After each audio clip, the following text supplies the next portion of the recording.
안녕하세요. 저는 방금 소개받은 이승우 과장입니다. 반갑습니다.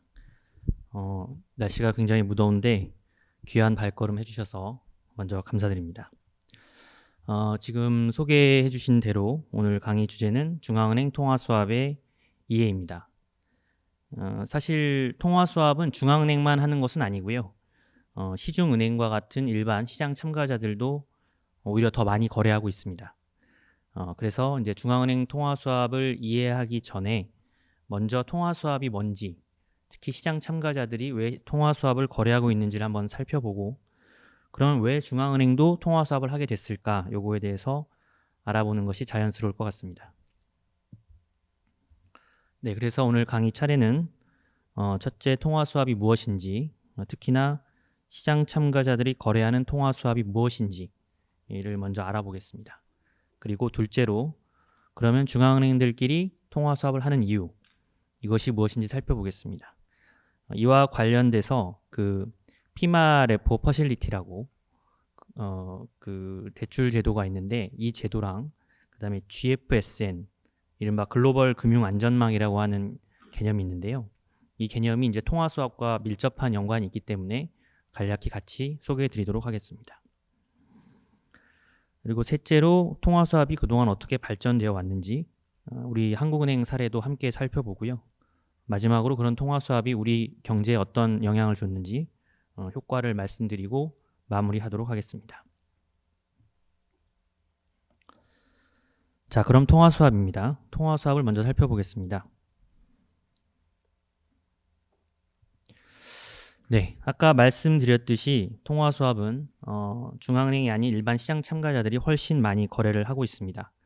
아마 이제 금융경제에 관심이 있으신 분들은 이 수합에 대해서 많이 들어보셨을 겁니다. 우리가 흔히 얘기하는 파생금융 상품으로 이제 보통 네 가지를 많이 처음에 배우는데요. 선도 계약이라고 해서 영어로는 forward라고 하고요. 선물, 퓨처라고 하고요. 그다음 옵션, 스왑, 이 네 가지를 보통 처음 배웁니다. 그리고 이 네 종류가 각각 이제 파생금융 상품이니까 기초금융 상품이 있겠죠. 그래서 기초금융 자산이 무엇이냐에 따라서 또 분류를 할 수가 있습니다. 대표적으로 뭐 여러 가지 금융 자산이 있겠지만 우리가 흔히 많이 볼 수 있는 게 금리, 주식, 통화 뭐 이런 것들이 있겠습니다. 그래서 제가 간략하게 뭐 이외에도 사실 파생금융 상품의 기초금융 자산이 더 뭐 신용도 있고 뭐 여러 가지가 있고 하겠지만 제가 저희 한국의 금융시장 책자에 나와 있는 것들을 바탕으로 좀 한번 분류를 해봤습니다. 자, 이 중에 통화수합은 네, 요 맨 아래에 있습니다. 그래서 결국 통화를 대상으로 하는 통화에 대한 파생 상품이다. 그리고 그 중에 종류가 수합이다. 이렇게 먼저 이해를 할 수가 있겠습니다. 네, 이 파생금융 상품의 특징은 당연히 이제 기초금융 자산의 어떤 가치와 밀접한 관계를 갖는다는 것인데요. 통상적으로 이제 여러 가지 목적이 있겠지만 기초금융 자산의 어떤 가격 변동, 리스크, 요거를 해지하려는 경우가 많습니다. 통화니까 이거는 통화의 가격은 보통 환율이죠. 그래서 환율이 굉장히 크게 변동을 하기 때문에 이 환율 변동의 위험을 좀 줄여보고자 만들어진 것이 통화수합이라고 생각하시면 될 것 같습니다. 흔히 들어보는 환 리스크 해지라고 보시면 될 것 같습니다. 이 그림을 보시면 제가 그냥 임의로 한번 그 주요 우리가 좀 알만한 환율 세 가지를 한번 그려봤는데요. $1 환율, N달러 환율, 달러 유로 환율 그려봤는데 굉장히 그 변동성이 정말 다이나믹한 걸 알 수가 있죠. 그래서 이거를 통화수합 계약을 통해서 안 그러면 이 리스크에 그대로 다 노출이 되기 때문에 여기에 대한 영향력을 좀 줄여보려는 어떤 경제 주체들의 유인이 통화수합을 만들었다라고 보시면 될 것 같습니다. 이 파생금융 상품 자체는 굉장히 큰 또 주제이니까 혹시나 이제 관심 있으신 분들은 뭐 아까 제가 보여드렸던 한국의 금융시장 책자도 있고 여러 자료들이 있으니까 참고하시고, 오늘은 이제 통화수합에 대한 이야기를 하는 거니까 과연 통화수합이 그러면 어떻게 환 리스크를 해지하는지 한번 살펴보겠습니다. 네, 이게 이제 하나의 예시인데요. 이제 그림을 보시면 서로 다른 통화를 필요로 하는 A은행과 B은행, 두 은행이 이제 통화를 교환을 하는 겁니다. 스왑을 하는 거죠. 그래서 A은행은 상대적으로 원화가 여유가 있고 달러를 필요로 하고 있습니다. B은행은 그 반대일 거고요. 그래서 둘이 계약을 하는데 계약할 때 이제 당시 환율이 1,400원이어서 1,000만 달러를 가져오고 140억 원을 B은행에 주는 것이죠. 그리고 이제 만기가 이제 통화서 보통 1년이 넘는 경우가 많은데 그 만기 기간 동안 통상적으로 이제 3개월, 뭐 이건 정하기 나름이겠지만 보통 시장에서는 3개월 간격으로 그 서로 금리를 지불합니다. A은행 같은 경우는 달러화를 가져온 거기 때문에 달러에 대한 이자를 B은행에게 주고요. B은행은 반대로 원화에 대한 이자를 주게 됩니다. 그리고 이제 만기가 되면은 원래 원금대로 A은행은 1,000만 달러를 돌려주고 140억 원을 받게 되는 것입니다. 이제 중요한 것은 만기 시 제가 파란색으로 한 만기 시 원금을 그대로 재교환한다는 것이죠. 그러니까 사실은 만기 때 환율은 아마 1,400원이 아닐 텐데 다른 환율로 변동되어 있었을 텐데 계약 시점에서 미리 서로 계약을 할 때 이 원금 그대로 돌려받기로 서로 계약을 했기 때문에 당시에 만기 때의 환율과 상관없이 그대로 그 계약 당시의 환율을 적용받게 되는 것입니다. 이러한 방법으로 이제 환 리스크를 제거를 한다고 볼 수 있겠죠. 이제 중요한 것은 통화수합의 거래 구조를 이해하는 것도 중요하지만 사실 이 통화수합의 실질은 외화 자금을 대차하는 거래다라는 것입니다. 대차라고 하는 것은 쉽게 말해서 이제 빌려주고 빌려받는 그런 것을 의미합니다. 그래서 형식은 말씀드렸다시피 상호 통화를 교환하는 것이지만 실질을 보자면 통화 A를 담보로 통화 B를 빌리는 외화자금 대차 거래다라고 볼 수 있습니다. 아까 사례를 통해서 보자면 A은행이 원화를 B은행에게 담보로 맡기고 달러를 뭐 기간 동안 뭐 1년이든 3년이든 빌려오는 거라고 볼 수가 있습니다. 그럼 왜 대차 거래냐? 아까 말씀드렸다시피 사실상 환 리스크를 이 거래를 통해서 제거를 하기 때문에 환율에 대한 리스크 고려 없이 내가 내는 금리만 고려해서 의사결정을 할 수가 있습니다. 또 왜 담보냐? 담보라고 볼 수 있느냐? 만약에 만기 때 A은행이 B은행으로부터 140억 원을 받지 못한다면 나도 사실상 갖고 있는 1,000만 달러를 안 돌려주면 되기 때문에 그 1,000만 달러가 사실상 담보로 역할을 한다. 이렇게 볼 수가 있는 것이죠. 제가 이제 관련돼서 하나만 더 설명을 드리고 싶은 게 이 RP 거래, 아까 제가 처음에 그 뒤에 더 자세히 설명을 드리겠지만 이 피마 레포 퍼실리티라고 하는 게 있다고 말씀드렸는데 그것도 사실 일종의 대차 거래입니다. 그래서 제가 이 피마 레포는 뒤에 더 말씀을 드리고 그러니까 레포, RP 모두 영어로 말하면 Repurchase Agreement라고 해서 환매 조건부 매매라고 합니다. 이거를 이제 또 들어보신 분도 있을 텐데 굉장히 일상화된 거래인데 이 거래는 어떻게 돼 있냐면 예를 들어서 채권 같은 거를 제가 가지고 있는데 뭐 국고채를 제가 한국 국고채를 100만 원 가지고 있다라고 했을 때 시장에 이 100만 원을 파는 거죠. 근데 팔 때 만기 후에 보통 한 6영업일 이내인데 뭐 3일 후에 내가 너가 가져간 그 채권, 내 거였던 그 국고채를 101만 원에 다시 사줄게 라고 하는 계약을 맺고 파는 겁니다. 그러니까 내가 환매, 다시 사는 거죠. 리펄체이즈를 한다는 그 조건 하에서 서로 매매를 하는 겁니다. 그러면 사실은 매매 거래처럼 보이지만 실질은 제가 뭐 10,000원의 이자를 내고 3일 동안 채권을 담보로 돈을 빌리는 거라고 볼 수가 있습니다. 실제로 시장에서도 이거를 다 대차 거래로 인식을 하고 있습니다.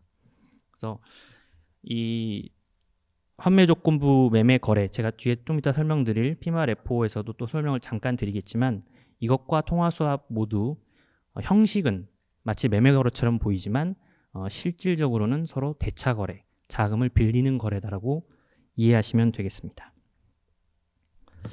그래서 예를 들어 통화수합을 그러면 어떻게 보통 이용하느냐? 시장에서는 뭐 어떤 국내 은행이 예를 들어 미국 국채에 투자를 하고 싶다라고 할 때 국내 은행 아무래도 원화가 더 많을 테니까 여유 원화 자금을 어떤 은행에 빌려주고 그 은행으로 여유 원화 자금을 담보로 주고 달러를 3년 동안 빌리는 거죠. 그리고 나서 약정한 이자만큼만 내고 나머지 미 국채로부터 얻는 수익들은 이제 자기 수익으로 하는 거고요. 그리고 만기가 끝나면 원금 그대로 서로 다시 돌려받을 수 있습니다. 그런 식으로 이제 수익을 얻는다고 볼 수 있고, 그럼 이제 원화를 빌려가는 은행들은 어디일까? 뭐 대체로 뭐 미국의 여러 투자 은행들 이런 데가 되겠죠. 그런 데는 거꾸로 달러화는 많은데 원화가 필요할 테니까. 그래서 이렇게 서로 상대방의 통화가 필요한 은행끼리 환 리스크는 제거하고 이자만 생각하면서 외환을 빌릴 수 있기 때문에 굉장히 매력적인 외화자금 대차 거래를 할 수 있는 상품이 됩니다. 그래서 실제로 우리나라뿐만 아니라 전 세계적으로도 이 외화자금을 서로 이제 우리가 흔히 뭐 여행 갈 때 달러를 사고 이런 건 이제 매매 거래인데, 그거 말고 이제 빌리는 거래, 대차 거래로서 보자면 이 통화 수합과 외환 수합 이 두 가지 수단이 가장 많이 쓰이는 걸로 알려져 있습니다. 외환 수합은 제가 자세히는 설명 안 드리겠지만 통화 수합보다 좀 짧게 빌린다, 이자 없이, 그렇게 생각하시면 될 텐데, 혹시 궁금하신 분은 저희 한국은행에서 저희 책자는 좀 보여드리겠습니다. 외환시장과 외환제도, 한국의 외환시장과 외환제도는 책자가 있습니다. 제가 좀 이따 이 책도 뭐 약간 내용들을 또 몇 번 제가 인용을 할 텐데, 이 책에 또 통화수합, 외환수합에 대한 또 자세한 설명이 있으니까 한번 참고를 하시면 좋을 것 같고요. 그래서 결론적으로 말씀드리면 통화수합은 내가 여유 있는 통화를 담보로 해서 외화 자금을 빌리는 수단이다. 그걸 기억하시면 좋을 것 같습니다. 중앙은행의 통화수합을 한번 그러면 이해를 해보겠습니다. 이 중앙은행의 통화수합도 사실은 앞에서 보신 시장에서 거래되는 통화수합과 크게 다르지는 않습니다. 그러니까 중앙은행끼리 물론 이건 계약 조건을 어떻게 하느냐에 다르겠지만 뭐 시장보다는 덜 표준화돼 있겠죠. 두 중앙은행이 거래하는 거니까. 통상적으로 뭐 외화 자금 시장에서 빌리는 것보다 만기가 좀 짧고 뭐 중간에 이자 교환을 하지 않는 뭐 그런 차이점이 있긴 합니다. 근데 그런 좀 기술적인 부분을 제외하면 결국에는 중앙은행 통화수합도 비슷합니다. 실질적으로는 중앙은행끼리 서로 외화자금을 빌리는 것이다, 이렇게 보시면 될 것 같습니다. 근데 이제 중앙은행이 그러면 왜 외화자금을 서로 빌릴까? 아까 시장에서는 결국에 환 리스크를 해지하고 어떤 다른 통화 자산에 투자해서 수익을 얻기 위해서, 결국에 이제 시장에서는 리스크와 수익을 가장 염두에 두고 있으니까 그런 걸 위해서 외화자금을 빌린다고 볼 수 있는데, 중앙은행은 중앙은행이 무슨 막 수익을 막 크게 얻으려고 그 목적으로 통화수합을 하지는 않겠죠. 그래서 결국에 다른 점은 거래 목적이 다른 것이죠. 두 중앙은행이 다른 거래 목적이 다르다고 보시면 되겠습니다. 보다 공적인 목적인 외환 부분의 최종 대부자 기능, 그리고 무역결제 활성화, 보통 이 두 가지 목적을 위해서 중앙은행 간의 통화수합을 합니다. 이 무역결제 활성화 파트는 제가 뒤에서 조금 더 자세히 설명을 드리고, 먼저 외환 부문의 최종 대부자 기능을 좀 살펴보겠습니다. 최종 대부자 기능을 먼저 그러면 이해를 해야 될 텐데, 아마 많이 들어보셔서 아실 겁니다. 한국은행은 원화를 발행할 수 있는 발권력을 독점적으로 보유하고 있습니다. 한국에서뿐만 아니라 전 세계에서도 원하는 한국은행만 이제 발행을 할 수가 있습니다. 그래서 이를 바탕으로 필요에 따라서 자국에 있는 금융기관이라든지 또 금융시장에 필요한 원화 유동성을 신속하게 공급을 할 수가 있습니다. 자, 그런데 문제는 중앙은행이 발행할 수 없는 외화가 부족할 경우에는 외화 부분에서는 최종 대부자 기능을 당연히 하기가 제한이 될 수밖에 없습니다. 바로 이때 통화수합을 활용을 할 수가 있죠. 예를 들어서 우리나라 내에서도 지금 외환시장과 외화자금시장이 활발하게 거래가 되고 있는데, 어떤 문제가 발생해서 달러 유동성이 부족하다라고 할 때 한미 통화수합이 만약에 체결돼 있다라고 한다면, 먼저 달러를 발행하는 미 연준이겠죠. 미 연준이 한국은행에게 달러를 빌려주는 이른바 국경을 넘는 최종 대부자 기능을 수행할 수 있습니다. 그리고 나서 한국은행은 그걸 받은 한국은행은 우리나라 금융기관의 상환 능력을 평가해서 최종 대부자 기능, 외환 부분의 최종 대부자 기능을 수행할 수 있는 것입니다. 중앙은행들이 제일 걱정하는 거는 결국에 은행들에게 돈을 빌려줬을 때 그들에게 안전한 담보를 받고 그들이 또 상환 능력이 있느냐 이거를 평가하는 게 굉장히 중요한데요. 물론 그건 시중은행도 마찬가지입니다. 그런데 만약 우리 금융기관이나 우리 시장에서 어떤 문제가 발생해서 달러가 필요할 때 그거를 연준이 평가해서 빌려주기란 굉장히 어려운 일입니다. 왜냐하면 연준이 예를 들어 우리나라에 있는 은행들을 잘 알지도 못하고 거래를 해본 적도 없고 어떤 특색이 있는지 잘 모르기 때문이죠. 그에 비해서 한국은행은 우리 시중은행들과 많이 거래를 하기 때문에 최종 대부자 기능을 훨씬 더 잘 수행을 할 수 있습니다. 그러므로 연준이 한국은행을 믿고 달러를 빌려주면 한국은행이 그 달러에 대한 상환 능력을 평가해서 우리나라 금융기관에 빌려준다라고 볼 수 있습니다. 자, 이런 거래는 당연히 두 중앙은행 간의 신뢰가 없이는 할 수가 없는 것이죠. 연준은 사실상 우리나라 금융기관에 대한 리스크를 같이 지는 셈입니다. 한국은행을 믿고. 따라서 통상 우리는 통화수합을 중앙은행 간 최고 수준의 금융협력이다라고 이야기를 합니다. 그래서 중앙은행이 통화수합을 하는 첫 번째이자 가장 중요한 이유는 외환 부분에서, 즉 어떤 요청은행 입장에서 보면 외환이고요. 발행은행 입장에서 보면 자국통화겠죠. 그거에 대한 최종 대부자 기능을 국경을 넘어 수행함으로써 외환 부분에 있어서 최종 대부자 기능을 하기 위해서다라고 생각하시면 되겠습니다. 제가 요거를 간단한 그림으로 한번 그려봤습니다. 미 연준은 자국 금융기관에 대해서 당연히 미 달러화에 대한 최종 대부자 기능을 하고 한국은행은 한국 금융기관에 대해서 원화로 최종 대부자 기능을 할 텐데 통화수합을 통해서 바로 미 연준이 한국은행을 통해서 사실상 한국 금융기관에 대한 최종 대부자 기능을 하는 것이다. 결국 연준을 통해서 최종 대부자 기능이 확장되는 것이다 라고 보시면 될 것 같습니다. 자, 제가 중앙은행 간의 외화 자금을 서로 대차하는 수단으로서 지금 통화수합을 말씀을 드리고 있는데요. 사실은 중앙은행 간의 외환 자금을 조달하는 수단이 통화수합만 있는 것은 아닙니다. 제가 처음에 소개드렸던 바로 이 피마 레포 퍼실리티, 그리고 ECB, 유로를 발행하는 중앙은행이죠.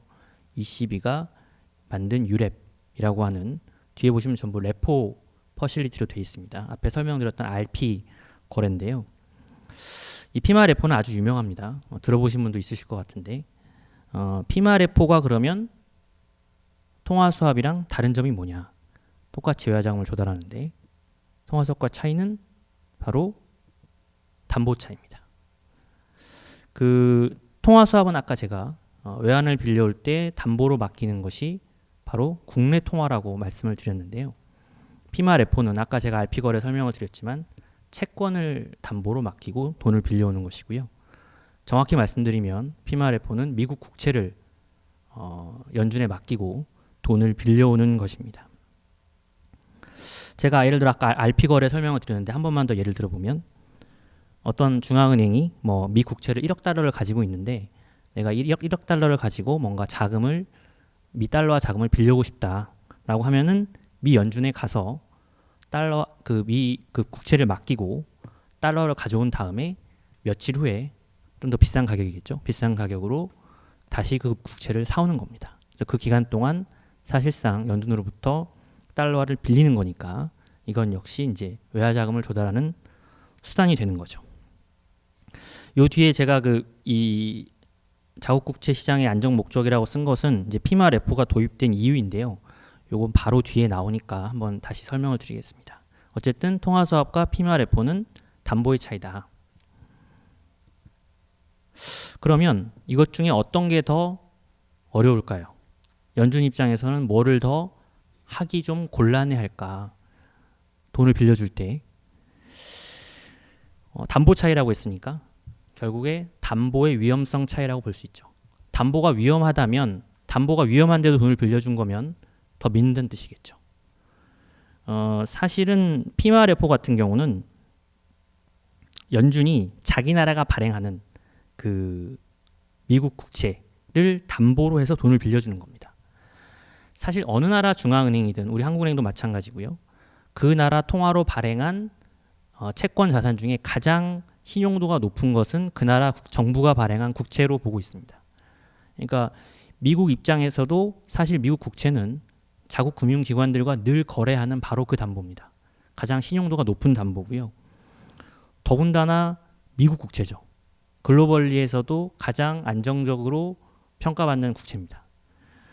그러니까 사실 예를 들어 아까 어느 은행이 돈을 빌려간다고 했는데 돈을 안 갚는다. 그러면 그냥 미국 국채를 자기가 가지면 됩니다. 가장 안전한 것이니까. 물론 뭐 약간의 손해를 볼 수도 있겠지만 거의 리스크가 많지 않다고 봐야겠죠. 그러나 다른 나라 통화는 다르죠. 다른 나라 통화는 만약에 계약 만기가 됐을 때 그 은행이 달러를 안 갚는다 라고 하면 담보로 가지고 있는 건 상대국 통화죠. 상대국 통화는 계약을 이행했으면 아까 말씀드렸다시피 환율 리스크를 제거했으니까 그대로 받을 텐데 상대방이 이행 안 한다 라고 하면 담보로 가지고 있는 그 통화를 뭐 원하든 어떤 통화를 시장에 가서 팔아서 손해를 조달해야 됩니다. 근데 환율을 아까 보셨다시피 굉장히 변동성이 크죠. 그 시점 가서 사실 그 원화가 원래 환율만큼의 달러화의 가치가 있을 가능성이 장담할 수가 없죠. 훨씬 국채보다 위험한 담보입니다. 그래서 실제로 이 피마 레포 같은 경우는 전 세계적으로 상당수 중앙은행들에 대해서 열려 있습니다. 다만 미 연준이 그 참여국이라든지 사용국 명단은 공개하지 않고 있어서 알 수는 없습니다.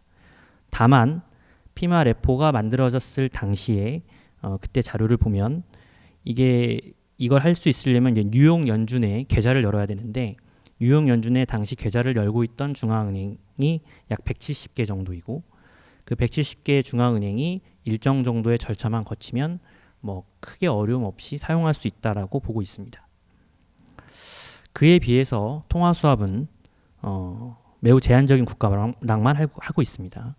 5개 상설국이라고 하는 거는 지금도 열려 있고요. 지금도 쓸 수 있다는 뜻인데 5개가 뭐냐면 한번 생각해 보면 이제 기축통화 여러분 다 들어보셨을 만한 통화를 발행하는 중앙은행들입니다. 유로를 발행하는 ECB, 그 다음에 엔화를 발행하는 BOJ, 그리고 캐나다 달러를 발행하는 BOC, 파운드화를 발행하는 BOE, 그 다음에 스위스 프랑을 발행하는 SNB 5개랑은 미 연준까지 포함한 6개 중앙은행이 상설 통화 수합을 지금 개설하고 있고요. 한시적이라고 하는 건 뭐냐면 2008년 글로벌 금융위기 때랑 지난 2020년 코로나19 위기 때 9개 국가에 대해서만 한시적으로 통화 수합을 열었었습니다. 그 나라는 유럽에서는 덴마크, 노르웨이, 스웨덴. 그러니까 유럽은 사실 뭐 영국도 있고 유로도 있고 스위스 프랑도 있으니까 뭐 대부분 열려 있다고 볼 수 있는데 그 외에 그 3개 나라를 더 추가했고요. 그 다음에 북중미에서는 멕시코, 남미에서는 브라질, 그리고 호주, 뉴질랜드, 아시아에서는 싱가포르와 한국 이렇게 9개 나라만 열어줬었습니다. 뭐 비록 연준이 한시적이라고는 하지만 우리나라가 그 9개에 들었다는 거는 이제 그만큼 뭐 우리나라 경제와 한국은행 뭐를 신뢰한다라고 볼 수가 있겠죠. 물론 한국은행 당연히 피마 레포 할 수 있습니다. 그리고 통화 수합도 한시적으로 했었고요. 그래서 결론적으로 같은 중앙은행 간 외화자금 조달 수단이지만 통화 수합이 피마 레포보다 더 높은 수준의 신뢰가 필요하다라고 볼 수 있습니다. 제가 근데 뒤에서 설명드린다고 했던 2가지를 한번 생각을 해보면 미국 국채를 담보로 하는 이유가 자국 국채 시장의 안정 목적이다. 그리고 통화 수합을 9개국에 대해서 한시적으로 열었다라고 말씀드렸는데 그 이유를 한번 생각해 보면 좋을 것 같습니다. 자, 지금 우리가 미국 중앙은행들끼리 서로 외화 자금을 빌리고 빌려주는 것을 보고 있고, 담보로 뭐 자국 통화든 미국 국채든 이런 거를 쓰고 있다라고 말씀을 드렸는데, 좀 하나 생각해 볼 만한 게, 빌리는 거 말고 빌려주는 입장을 한번 생각해 봅시다. 연준이나 ECB가 아까 뭐 여러 가지 만들어서 돈을 빌려준다고 했는데, 사실 기축 통화를 보유한 나라들, 특히나 뭐 미달러화를 보유한 미 연준 같은 경우에는 뭐 외환의 최종 대부자 기능을 위해서 통화 수합을 한다? 그건 조금 좀 잘 와닿지가 않죠. 왜냐하면 그들이 예를 들어 아까 말씀드렸던 그 9개 나라, 특히 통화를 뭐 원화라든지 뭐 싱가포르 달러를 빌려가려고, 달러를 담보로 해서 우리 중앙은행으로부터 돈을 빌려갈까, 사실 좀 그러면은 좋겠지만, 원화를 빌려가주면 좋겠지만, 사실 그럴 적은 없고 뭐 앞으로도 쉽진 않을 것 같습니다. 당분간은 언젠가 원화가 굉장히 글로벌화돼서 좀 그런 일이 생길 수 있을지 모르겠지만, 어쨌든 뭐 미달러화나 유로 같은 세계적인 기축 통화를 발행하는 국가들이 통화 수합을 할 때 외환의 최종 대부자 기능을 위해서 외환을 빌려가기 위해서 통화 수합을 할 것 같진 않습니다. 그럼 보통은 결국 빌려주는 걸 텐데, 그들은 그럼 왜 그런 나라들에게 통화를 빌려주는가?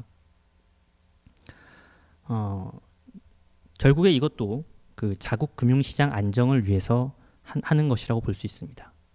아시다시피 미달러화나 미국채는 미국 내에서뿐만 아니라 글로벌 시장에서 굉장히 활발히 거래가 되고 있습니다. 다양한 시장 참가자들이 거래하고 있고, 심지어 중앙은행들도 보유하고 거래하고 있습니다. 그래서 만약에 국제금융시장에서 어떤 충격이 오면 이런 나라들은 미달러화, 안전자산이라고 평가받는, 안전통화라고 평가받는 미달러화를 확보하기 위해서 여러 반응들을 보이겠죠. 대표적으로 미달러화를 다른 은행으로부터 차입하려고 한다든지, 그러면 이제 달러화 자금 시장이 흔들리겠죠. 또 가지고 있던 미 국채를 팔아서 달러를 조달한다든지, 그럴 경우에 또 미달러화 국채의 가격이 떨어지면서 금리가 막 오르겠죠. 뭐 이런 것들이 당연히 미 달러 시장이기 때문에 미국 시장에도 영향을 줍니다. 따라서 미국은 상당히 글로벌화 되어 있는, 미국 외부에서 거래되고 있는 여러 달러와 관련 충격들이 자국 경제 지표에 그대로 영향을 줄 것이기 때문에 그들에게 곧바로 달러화 창구를 열어줘서 그들이 그런 달러 자금을 급하게 시장에서 빌리려고 한다든지, 아니면 미국 국채를 팔려고 한다든지, 그러한 대응을 최소화시켜 주려고 하는 것입니다. 실제로 미 연준 홈페이지에 들어가 보면 이렇게 나와 있습니다. 그래서 결론적으로는 외부에서 발생한 어떤 충격으로부터 미국의 어떤 가게나 기업들의 신용 공급이 방해를 받는다든지, 아니면 자국 시장, 금융 시장에 어떤 혼란이 온다든지, 이런 것들을 막고, 또 어떤 외국에서의 어떤 그 충격들이 그 나라의 경제에 영향을 줌으로써 자국 수출에 영향을 준다든지, 이런 것들에 대해서 방지하기 위해서 한다라고 이야기하고 있습니다. 실제로 그 연준이 아까 9개의 나라에 대해서 한시적으로 통화 수합을 한 때는 아까 말씀드렸다시피 2008년 글로벌 금융위기, 그리고 코로나19 위기가 부각되면서 글로벌 금융시장이 상당히 흔들렸던 2020년 3월이었습니다. 평상시 때는 달러 자금 시장에 큰 문제가 없으니까 굳이 열어줄 필요까지는 못 느꼈는데, 위기가 커지면서 미국 시장에 영향을 줄 가능성이 있으니까 그때 한시적으로 주요 국가들에 대해서 창구를 열어줘서 그 위기가 커지지 않도록 조치를 한 것이죠. 피마 레포도 아까 말씀드렸다시피 그 2020년 그 코로나 위기 당시 때 이제 만들어졌습니다. 그래서 미 국채 시장 안정을 위해서 역시 창구를 열어줬다고 볼 수 있습니다.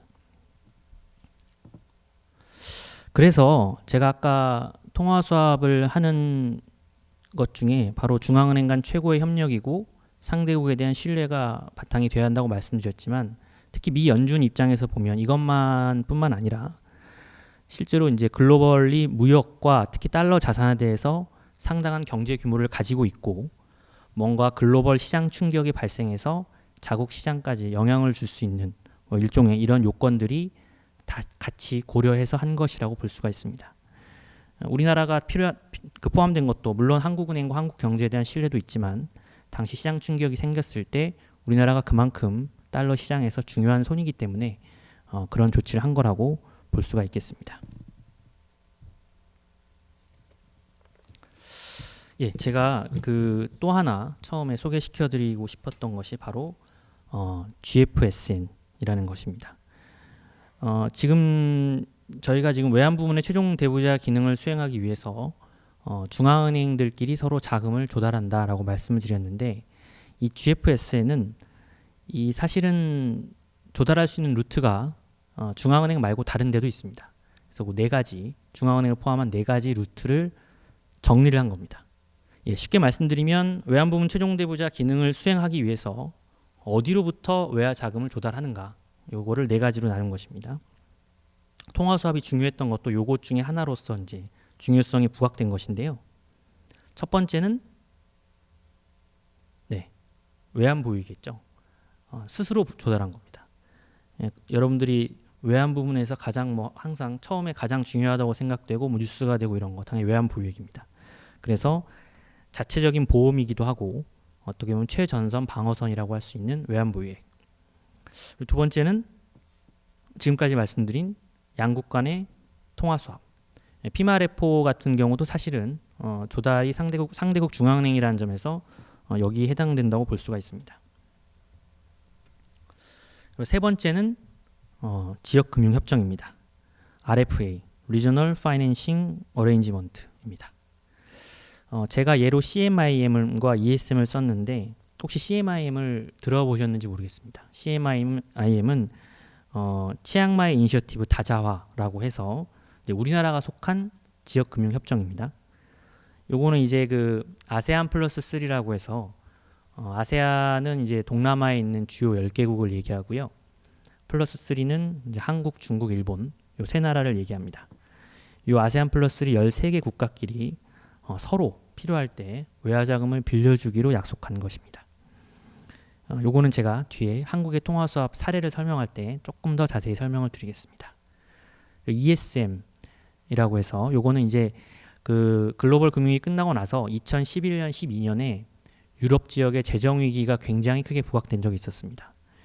그때 그리스라든지 이탈리아, 스페인 이런 나라들의 긴급 구호 자금을 빌려줬던 곳이 바로 유로피안 스테빌리티 메커니즘 ESM입니다. 요 ESM은 어떻게 보면 제일 좀 유명한 지역금융 협정이고요. CMIM도 굉장히 글로벌리 널리 알려져 있는 지역금융 협정입니다. 그리고 이제 마지막 잘 아시는 IMF입니다. 결국에 우리나라에서 IMF는 보통 좀 부정적인 의미로 많이 쓰일 정도로 우리 예전에 외환위기 있을 때 큰 고통을 겪었어서 좀 트라우마처럼 느껴지는 단어일 수도 있는데, 사실은 외화자금 조달의 가장 마지막 선에 있는 최후의 보루라고 할까요? 그런 것이라고 볼 수 있습니다. 우리나라도 이제 외환위기 당시 때, 97년 외환위기 당시 때 바로 이 IMF로부터 대출을 받은 적이 있습니다. GFSN을 조금만 더 말씀을 드리면,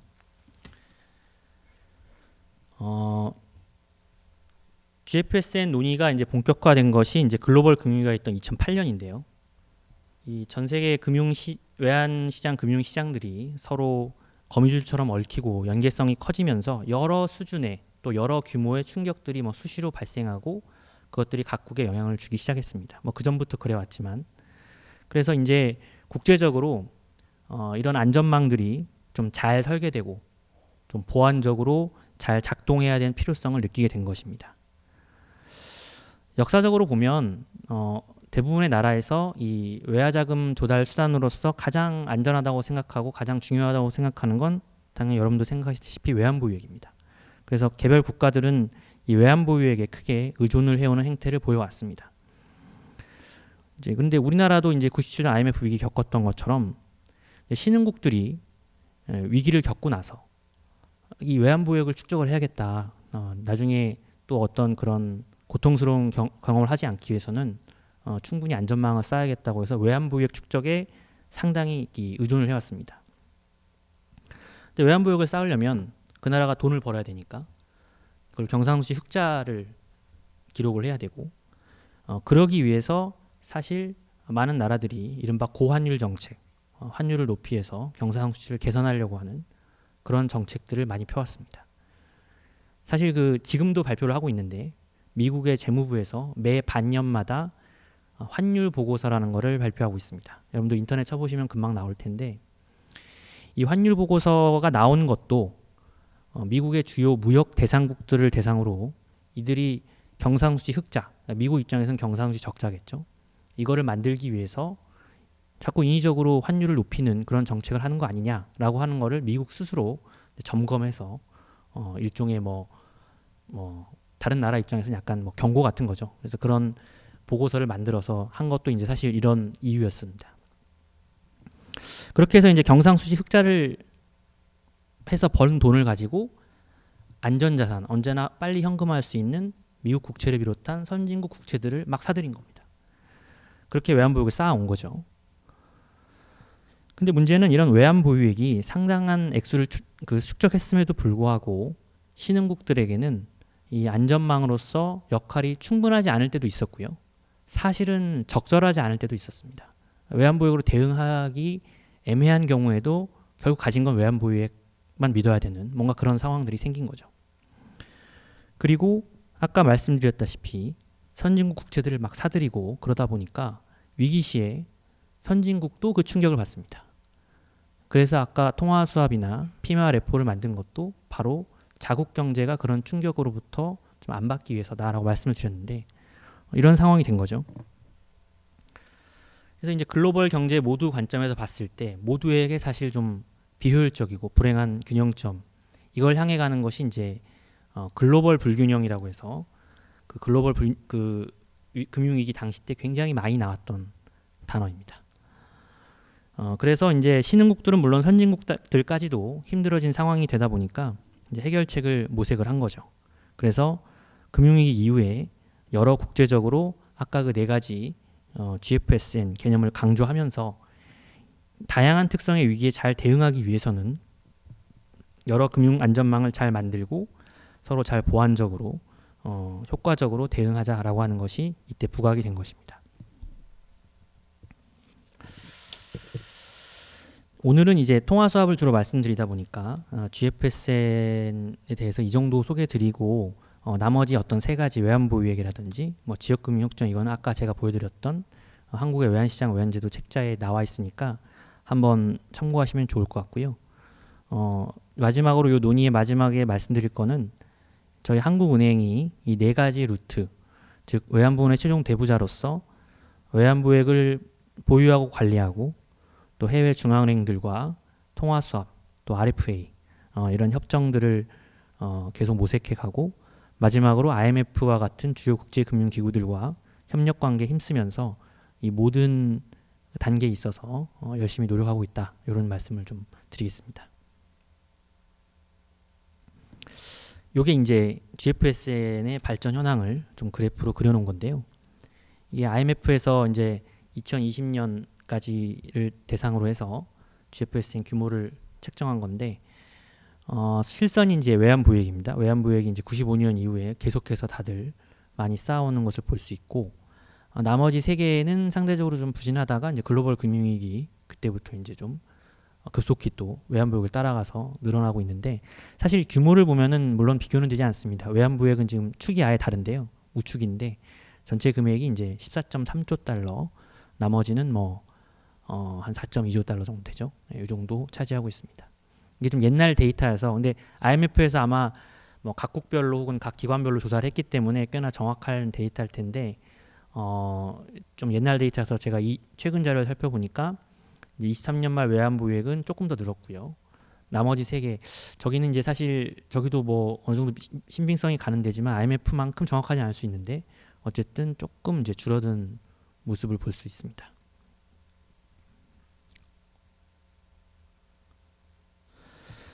제가 처음에 통화수합 중앙은행 간에 하는 이유 두 가지 중에 첫 번째가 이제 외환 부문의 최종 대부자 기능을 말씀을 드렸고, 지금까지 사실 그 말씀을 주로 드렸습니다.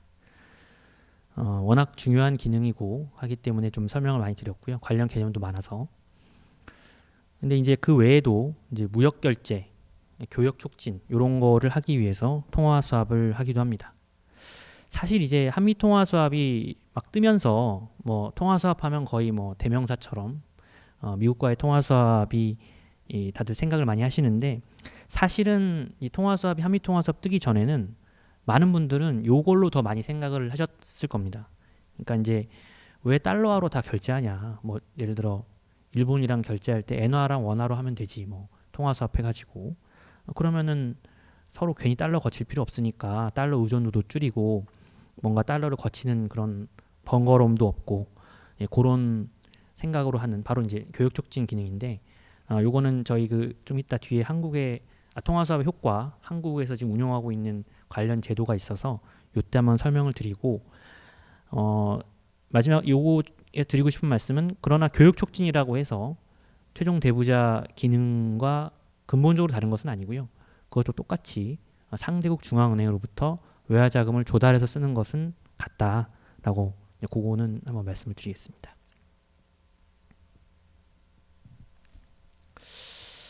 예. 그리고 통화 수합의 발전 과정입니다. 글로벌리 발전 과정이랑 그다음에 우리나라 현황을 간략하게 한번 살펴보겠습니다. 중앙은행 간 통화 수합은 이제 1960년대 당시 이제 국제 금융 체제가 브레튼 우즈 체제라고 해서 일종의 고정환율 제도인데요. 요거를 유지하기 위해서 처음 도입이 됐습니다. 국제 통화 질서를 유지하려고 하는 거죠. 근데 그러다가 이제 70년대 때 이제 브레튼 우즈 체제가 붕괴가 되고 80년대 통화 수합은 상대적으로 조금 뭐 그렇게 부각되지 않다가 90년대 이후에 아까 말씀드렸듯이 영내 혹은 글로벌 금융 안정을 위해서 사용할 수 있다라고 하는 것이 부각되면서 잘 활용이 되었고요. 특히나 이제 미 연준이 글로벌 금융위기랑 코로나19 위기 때 통화 수합을 통해서 상당한 효과적인 어떤 금융 안정 역할을 했다라고 하는 건 아까 제가 말씀을 드렸고요. 피마 레포도 이제 2020년 코로나19 위기 때 도입됐다라고 말씀드렸습니다.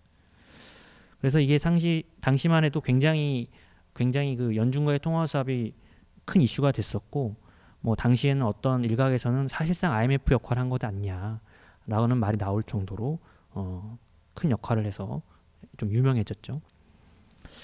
그리고 이제 2010년대 이후에는 이 자국 통화 국제화와 금융협력 강화를 위한 통화 수합 계약인데, 특히나 이제 중국이 여러분도 들어보셨을 그 위안화 국제화를 위해서 중국의 무역 규모가 워낙 크니까요. 그 무역을 할 때 위안화를 사용한 어떤 자금 결제를 촉진함으로써 위안화의 어떤 글로벌 위상을 높이려고 하는 그런 수단으로 통화 수합을 적극적으로 지금 중국이 활용을 하고 있습니다. 그래서 이게 이제 그림인데요. 계약 건수만 보더라도 2007년 당시에 이제 6건에 불과했던 계약 건수가 2020년에 크게 늘어난 것을 볼 수가 있습니다. 91건까지. 여기서 이제 색깔을 보시면 그 중간에 그 파란색 진한 거, 그게 이제 연준의 통화 수합입니다. 그래서 2008년, 9년 글로벌 금융위기 때 확 늘었다가 그 다음에 코로나 위기 때 또 한번 확 는 거를 볼 수 있죠. 그 아래 이제 옅은 색깔 맨 아래에 있는 게 이제 중국 통화 수합인데요. 말씀드렸다시피 2010년 이후부터 계속해서 중국의 통화 수합이 늘어오고 있는 걸 볼 수가 있습니다.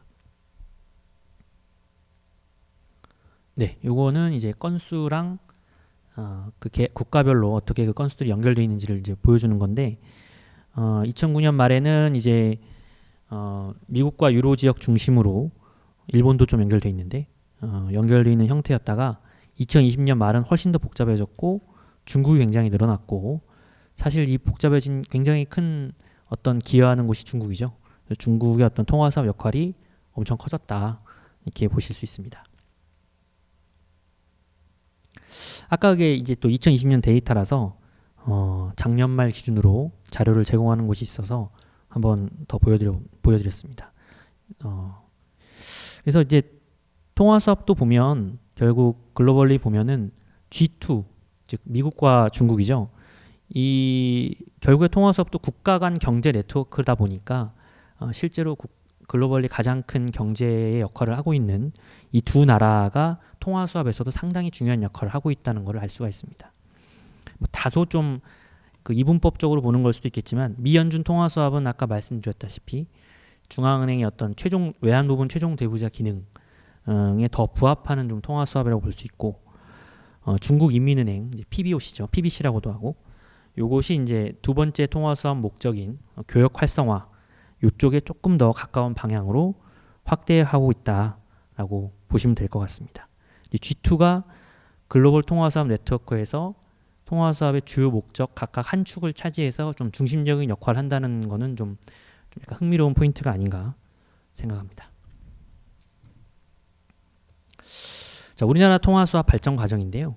이제 기본적인 방향은 이제 우리나라도 아까 말씀드린 그 두 기능들을 다 고려할 수밖에 없습니다. 우리 한국은 아시다시피 이제 큰 경제 규모를 가지고 있는 또 선진화된 경제와 자본시장을 가지고 있는 나라입니다. 그렇지만 원화는 안타깝게도 이제 기축통화로 보기는 좀 어렵죠. 그리고 이제 무역 그 대외 의존도가 높고 무역 규모가 상당하죠. 그래서 아까 두 가지 기능 모두 다 신경 쓰지 않을 수 없습니다. 그래서 위기 시에 이제 기축통화 외화 유동성을 확보하고 교역 대상국과의 교역을 촉진하는 그런 방향으로 두 축을 가지고 이제 설계를 해왔습니다. 처음에 이제 저희가 97년 아시아 금융위기 겪고 나서 이 아시아 국가들끼리 먼저 영내 금융 안전망 강화를 위해서 통화 수합을 체결했습니다. 이게 이제 CMI 양자간 통화 수합인데요. CMI는 아까 말씀드렸다시피 이제 치앙마이 이니셔티브의 약자인데 태국에 있는 치앙마이라는 도시에서 이 방안을 합의했다고 해서 이제 그런 이름이 붙었습니다.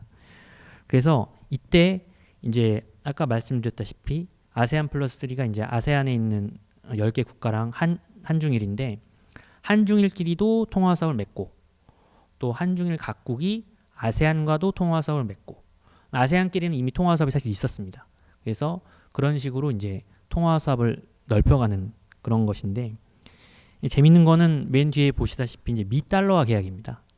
그러니까 아까 예를 들어 뭐 그 태국이랑 한다라고 하면 원화랑 태국 바트를 교환하는 것이 아니라 태국 바트와 달러 혹은 원화와 달러 이런 식으로 미달러화를 교환하는 통화 수합을 맺었습니다.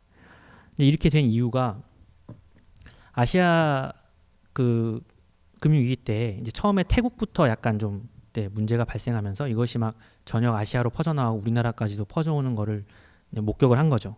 그래서 다른 나라가 위기를 겪을 때 그게 이제 우리나라까지도 올 수 있겠다라고 생각을 해서 저 나라의 금융위기를 빨리 막는 게 우리에게도 좋다라고 하는 이제 그런 인식이 퍼진 거죠. 그래가지고 결국 필요한 건 서로 달러 할 테니까 내 달러를 좀 빌려줘서라도 저쪽에 좀 그 위기가 진화돼서 전체적으로 퍼지지 않도록 하려고 하는 게 이제 서로의 어떤 이걸 시작한 이유였습니다. 재밌는 거죠, 사실. 왜냐하면 우리는 중앙은행이 사실 원화를 발행할 수밖에 없는데 우리가 가지고 있는 달러는 결국 이제 외환 보유액이죠. 그래서 외환 보유액을 좀 써서라도 좀 다른 나라의 위기를 막는 게 서로가 좋다라고 하는 이게 이제 어떻게 보면 지역 금융 협정의 하나의 목적이라고 볼 수 있겠습니다.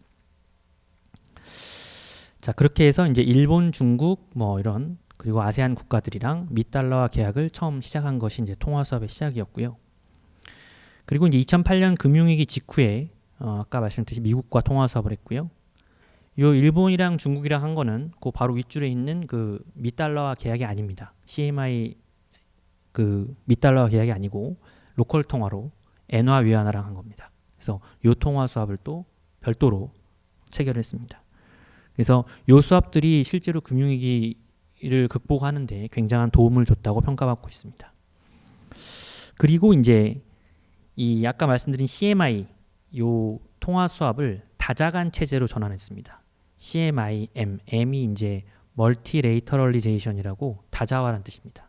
이게 뭐냐면 예를 들어서 아까 말씀드렸다시피 CMI 통화 수합을 다 맺었다고 했을 때 말레이시아가 달러가 필요하다라고 할 때 말레이시아는 통화 수합을 맺은 나라, 뭐 한중일 또 아세안 국가들한테 다 통화 수합에서 달러 빌려줘라고 하는 거죠. 그러면은 12개 나라랑 협상을 해야 되는 거죠. 그래서 이게 굉장히 좀 비효율적이다라고 해서 그냥 한 의사결정 체계로 결정해서 다 같이 모여서 결정해서 한꺼번에 돈을 빌려주자라고 하는 것이 이제 기본적으로 CMIM이 생겨난 것입니다. 지금까지도 CMIM으로 운영되고 있습니다. 이제 글로벌 금융위기가 끝나고 나서 2013-14년에는 이제 교역 증진 쪽에 신경을 더 써서 말레이시아, 아랍에미리트 연합, 호주, 인도네시아랑 신규 계약을 체결했고요. 이 나라들은 아시다시피 이제 우리나라 주요 교역국이기도 하고 천연 자원을 많이 보유하고 있는 또 자원 부국이기도 합니다. 그리고 이제 2017-18년에는 주요 통화국들, 이제 연준과도 다 통화서로 맺혀져 있는 기축 통화국들이라고 할 수 있죠. 캐나다, 스위스랑 계약을 함으로써 금융 안전망 강화를 하였습니다. 특히 캐나다는 이제 사전 한도가 없고 상설 계약입니다. 만기가 없습니다. 그리고 이제 2020년 코로나19 위기 때는 말씀드렸다시피 미 연준과 두 번째 통화 수합을 체결을 했고요. 이건 2021년에 종료가 됐습니다. 그리고 호주 등 주요국과 통화 수합 규모를 계속 확대했고요. 2021년에는 튀르키예랑 신규 계약을 맺었습니다. 맺은 이유는 이제 주요 교역 상대국이기도 하고 여러 가지 지리적 위치나 이런 것들이 향후 발전 가능성이 높은 큰 지리적 요충지라는 점을 고려했습니다. 그리고 마지막으로 최근에 한 통화 수합 계약은 일본인데요. 아까 그 CMI 그 계약, 그건 사실 이제 CMIM으로 편입되면서 이제 점차 종료가 됐고 원엔 수합이 기존 계약이 종료가 됐었습니다.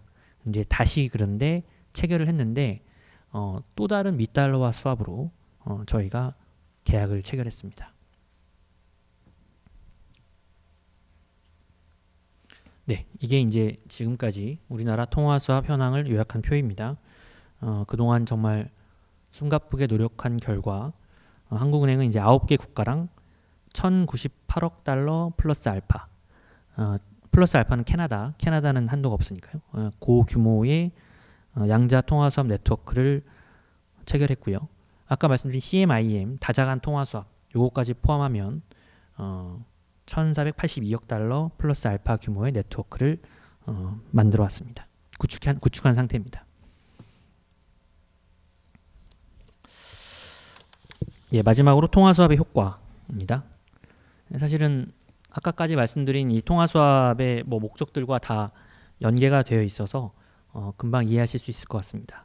첫 번째 이제 외환시장 안정, 두 번째 교역 및 금융협력 촉진, 세 번째 대외 신인도 제고입니다. 금융시장 안정은 아까 제가 강의 대부분을 설명드렸던 그 외환 최종 대보자 기능과 관련이 있기 때문에 다 잘 이해가 되실 것 같습니다. 우리나라 말하면 이제 미국과 통화 수합, 그리고 아까 이제 저희가 맺었던 캐나다, 스위스, 일본과의 통화 수합이 주로 이쪽에 잘 적용이 될 겁니다.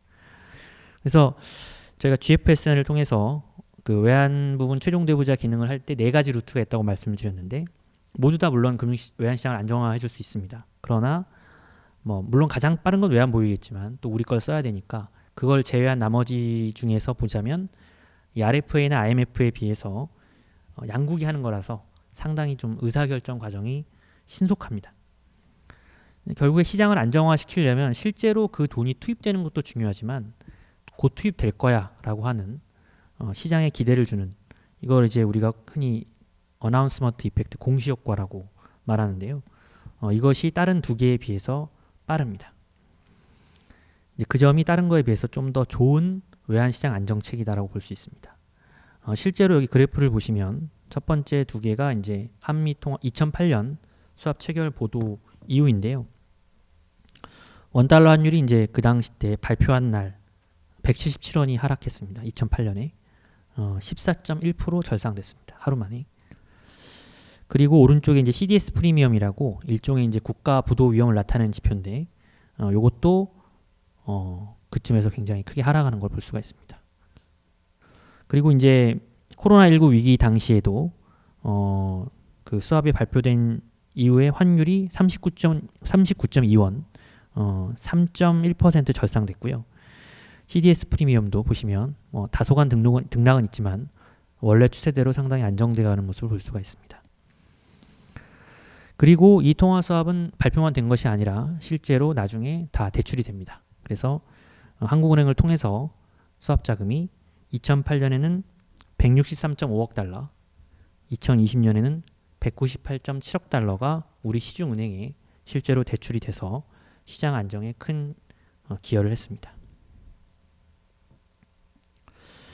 자, 두 번째 교육 촉진입니다. 아까 말씀드렸다고 하는 그 부분인데 무역 결제할 경우에 서로 자국 통화 사용을 장려해서 미달러 의존도를 낮추는 수 있는 것이죠. 우리나라 무역 결제 중에 실제로 80%는 미달러로 하고 있습니다.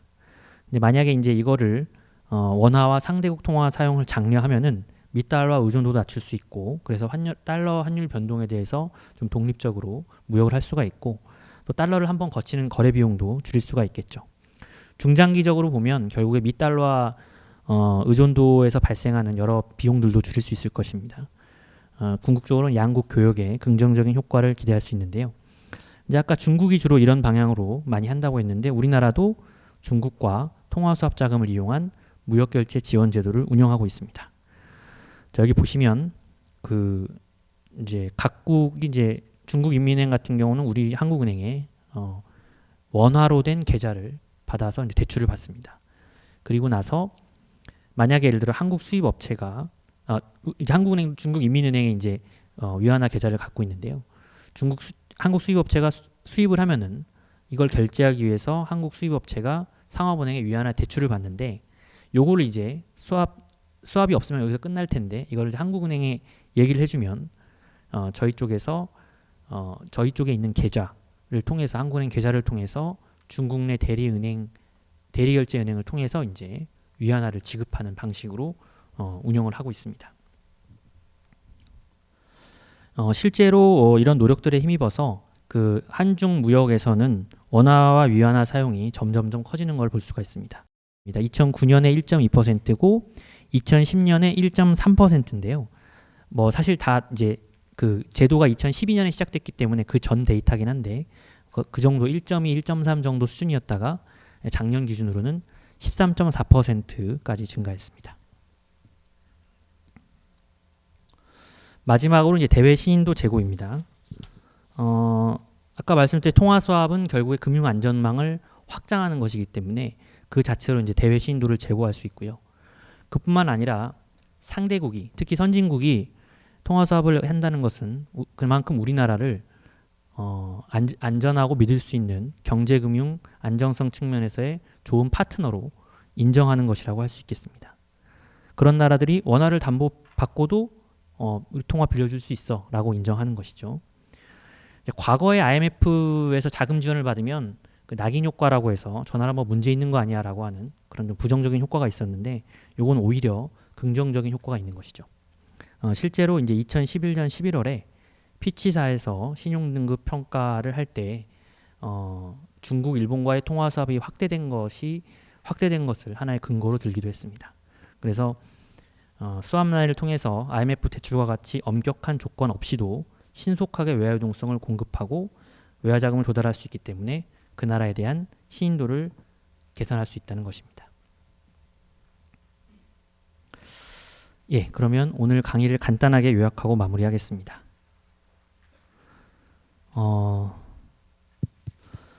중앙은행 통화수합은 상호 외화자금 조달 수단으로서 시장에서의 통화수합과 구조는 유사하지만 최종 대부자 기능과 교역 촉진이라고 하는 공적인 목적을 위해서 활용된다고 말씀드렸습니다. 그래서 이를 중앙은행 간 최고 수준의 금융협력이라고 보통 말합니다. 첫 번째 목적으로서 국경을 넘어서는 외환부문 최종 대부자 기능을 말씀드렸고, 특히 미 연준의 통화 수합이 금융위기에 굉장히 효과적이었고, 그런데 미 연준이 이렇게 자금을 공급한 이유는 당시 글로벌 달러 시장 충격, 이것이 미국 국내 시장까지 미치는 영향을 막기 위해서다. 그거에 대한 대응이라고 말씀드렸습니다. 그래서 일부는 IMF와 유사한 기능을 했다라고까지 평가했다 말씀드렸고요. 이 두 차례 금융 불안 상황에서 우리가 한시적으로 미 연준의 통화수합 대상국에 포함된 것은 한국 경제 및 한국은행에 대한 신뢰뿐만 아니라 그만큼 우리나라가 글로벌 달러 시장에서 큰 손이기 때문이다 라고 말씀드렸습니다. 관련해서 또 다른 외화자금 조달 수단 PMRF 퍼실리티도 유사한 목적에서 도입이 됐고, 통화수합이 중요했던 이유, 이거는 이제 GFSN 논의에서 나왔고, 이거에서 이 배경이 됐던 것이 바로 글로벌 불균형이었다고 말씀드렸습니다. 두 번째 목적, 무역결제 지원으로서 교육을 촉진하는 것인데, 물론 이제 이것도 목적 1과 마찬가지로 서로 통화를 대출받은 상태에서 사용하는 것이라고 말씀드렸습니다. 이와 관련돼서 중국과의 통화 수합이 2010년 이후부터 빠른 속도로 커져왔고, 중국이 높은 무역 규모를 바탕으로 위안화 결제를 촉진함으로써 위안화 국제화의 대표적인 수단으로서 통화 수합을 활용하고 있다. 그리고 우리나라도 중국과 무역결제 지원 제도를 운영하고 있다고 말씀드렸습니다.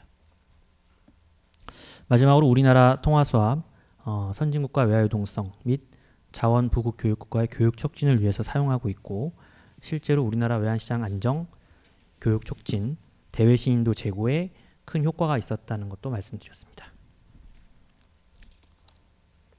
네, 오늘 강의가 유익한 시간이 되셨는지 모르겠습니다. 네, 저는 오늘 강의는 여기까지 마치겠습니다. 경청해 주셔서 감사합니다.